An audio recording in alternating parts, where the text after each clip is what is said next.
Guard से मैं मल्लिका और आज लाइव इंडियन गार्ड की टीम मौजूद है मांझबाड़ी मैदान ढांगी में। मेरे साथ कुश महतो जी मौजूद हैं। अभी उनका धाकड़ अंदाज स्टेज पर लोगों को दिखा है, लेकिन जबर टूसू पर इनकी क्या सोच है वो जानते हैं। जोहार मैडम, क्या कहना है आज जो तैयारी दिख रही है उस पर? देखिए ये तैयारी जो दिख रही है छोटे छोटे बच्चियों का, माताएं बहनें का, हमारे गार्जियन स्वरूप चचा जेठा का, सबका दिख रहा है।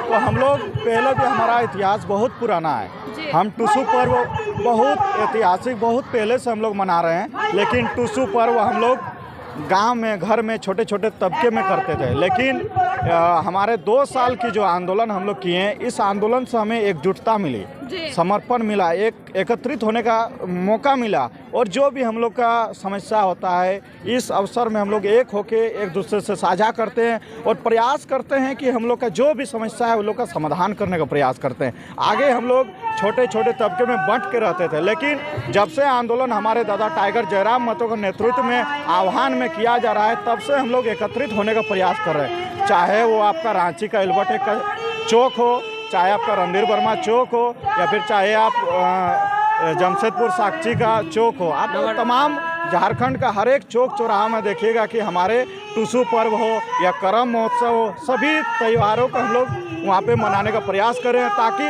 हमारे पर्व त्यौहार संरक्षित रहे। संरक्षित इस प्रकार से रह सकता है कि अगर हमारे वहाँ पे रोड में, सड़क में हम अगर दिखाने का प्रयास करेंगे तो झारखंड सरकार के तमामे जो प्रेस मीडिया है हमें दिखाने का प्रयास करेगी, उच्च स्तर तक दिखाने का प्लेटफॉर्म में दिखाएंगे कि झारखंडी संस्कृति आखिर है क्या, टूसू आखिर है क्या, करम आखिर है क्या। तो इस प्रकार से तमाम चीज़ों को हम लोग सड़क में, चौक चौराहे में करने का प्रयास कर रहे हैं और इससे झारखंडी काफ़ी जागरूक भी हो रहे हैं। टाइगर जयराम में तो अब तक पहुंचे नहीं है, क्या हुआ है? देखिए दादा का शेड्यूल बहुत ही बड़ा था। अभी आपका कल उनका डुमरी में था, आज उनका हथिया पत्थर बेरमो में है, उसके बाद अभी फिर रामगढ़ गए हैं। रामगढ़ से हमको लग रहा है उधर से प्रोग्राम करने के बाद जरूर निश्चित रूप से हमारे ढांगी के मांझबाड़ी मैदान पहुंचेंगे। गिरिडीह से चुनाव लड़ने का फैसला है, क्या सही डिसीजन हुआ है? सभी का राय मशवरा, तमाम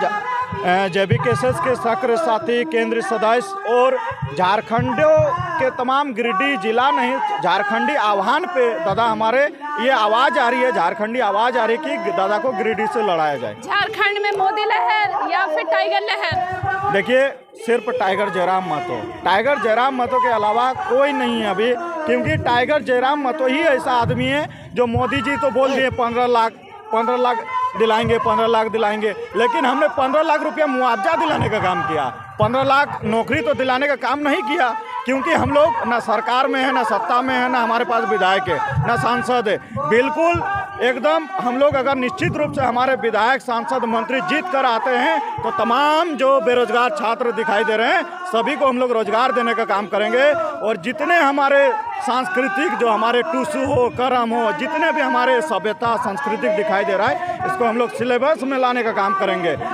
JBKSS की फंडिंग कौन कर रहा है? देखिए JBKSS का फंडिंग आप तमाम यहाँ पे जितने माताएं बहनें आई हुई है उन लोग से पूछ सकते हैं। जयराम महतो का कार्यक्रम से आप खुद आभास कर सकते हैं, देख सकते हैं कि छोटी छोटी बच्चियाँ, छोटे छोटे माताएं बहनें सभी कोई आ रहे हैं, 5 रुपया, 5 टका, 10 टका जाके दे के जा रहे हैं भैया को। तो इस प्रकार से हम लोग का क्राउड फंडिंग हो रहा है और हम लोग का गाँवों से चंदा उठ रहा है, चावल उठ रहा है चुनाव लड़ाई लड़ने के लिए, क्योंकि हम लोग चुनाव नहीं लड़ रहे हैं, ये बहुत बड़ा ऐतिहासिक हम लोग लड़ाई लड़ने जा रहे हैं, सरकार को पलटने जा रहे हैं। इसलिए तमाम जनमानस का ये आवाज़ है और इसी आवाज़ निश्चित रूप से 2024 में बदलाव लाएगी। 24 में, क्योंकि JBKSS से 2-2.5 साल महज हो रहे हैं, क्या तैयारी पूरी हो चुकी है या बहुत जल्दी हो गई? चुनाव का फैसला जो आ रहा है नहीं, देखिए हम लोग अपने स्तर से कुछ निर्णय नहीं लिए हैं। तमाम झारखंड के हमारे जो आशाएं, उम्मीदें देख रही हैं, उन लोगों का कहना है कि आप लोग चुनाव मोड में आइए और चुनाव लड़ाया जाए,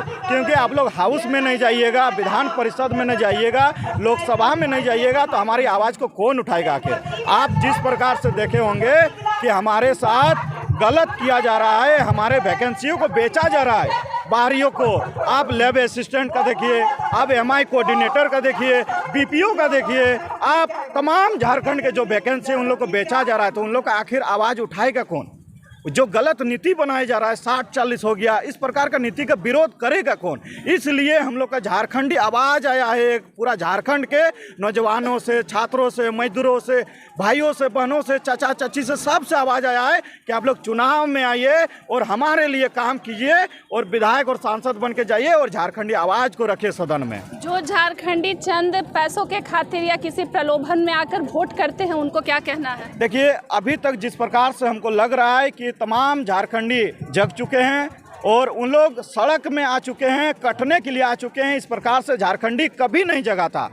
आप निश्चित रूप से देखे होंगे कि शिबू सोरेन जी हमारे आंदोलन कर रहे थे उस समय, झारखंड आंदोलन का, विनोद बिहारी महतो आंदोलन कर रहे थे, शहीद निर्मल महतो जी आंदोलन कर रहे थे, उसके बाद हमारे तमाम झारखंड के जो वीर शहीद है आंदोलन कर रहे थे। लेकिन अभी जिस प्रकार से स्थिति पैदा हुई है, उत्पन्न हुई झारखंड के, 23 साल से 24 साल हो गया झारखंड का बना हुआ, लेकिन जो दर्द, जो दुख, जिस प्रकार से, जिस कल्पना के साथ झारखंड बना था, वो कल्पना एक भी पूरा नहीं होने का काम किया। इसीलिए ये जो रोष दिखाई दे रहा है झारखंड का तमाम युवाओं का, नौजवानों का, छात्रों का, ये रोष है और निश्चित रूप से इन लोगों का कहना है कि झारखंड में बदलाव होगा। JBKSS की अभी जो तैयारी चल रही है 24 में, क्या हेमंत सोरेन की पतंग कट जाएगी? देखिए, हम लोग प्रयास कर रहे हैं कि हेमंत सोरेन का नहीं, झारखंड के तमाम हर एक विधायक को हम लोग पलटने का काम करने का प्रयास कर रहे हैं, ताकि हमारे हर जो जनहित में, झारखंडी जनहित में जो मुद्दे हो सटीक ले सके, झारखंडी हित में ले सके और झारखंड के लिए कार्य करे, ताकि झारखंड एक सुखी, समृद्ध झारखंड बन सके, विकास झारखंड बन सके, ताकि हमारे छात्रों, नौजवानों को रोजगार मिल सके। आप सुन रहे हैं, ये धाकड़ अंदाज है कुश महतो का, मांझबाड़ी मैदान की तस्वीरें। थोड़ी देर के बाद हम दोबारा जुड़ते हैं।